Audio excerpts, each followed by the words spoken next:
আমরা আজকে এক প্রধান দাবিতে আজকে এখানে হাজির হয়েছি।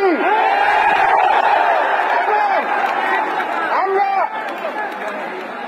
জীবনের নিরাপত্তা, বাংলাদেশের মানুষের জীবনের নিরাপত্তা, সমাজের ন্যায় বিচার প্রতিষ্ঠার জন্য আমরা এক দফার সিদ্ধান্তে উপনীত হয়েছি।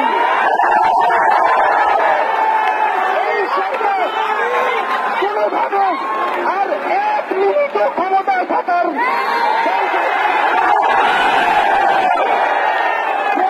বলেছে গণভবনের দরজা খোলা আছে।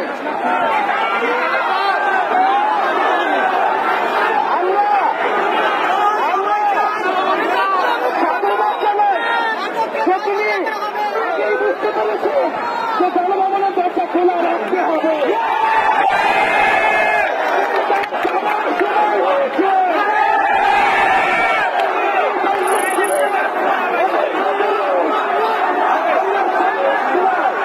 আমরা আপনাকে উৎখাত করার জন্য আসবো। বন্ধুগণ, আমরা খুবই স্পষ্ট কথা, শুধু শেখ হাসিনাকে পদত্যাগ করলেই হবে না।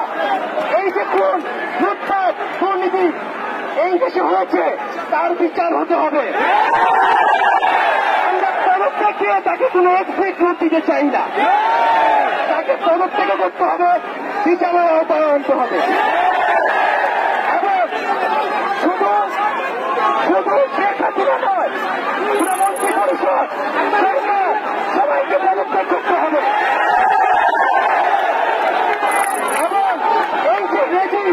এই যে ফ্যাসিবাদী শাসন ব্যবস্থা, এটাকে বিলোপ করতে হবে।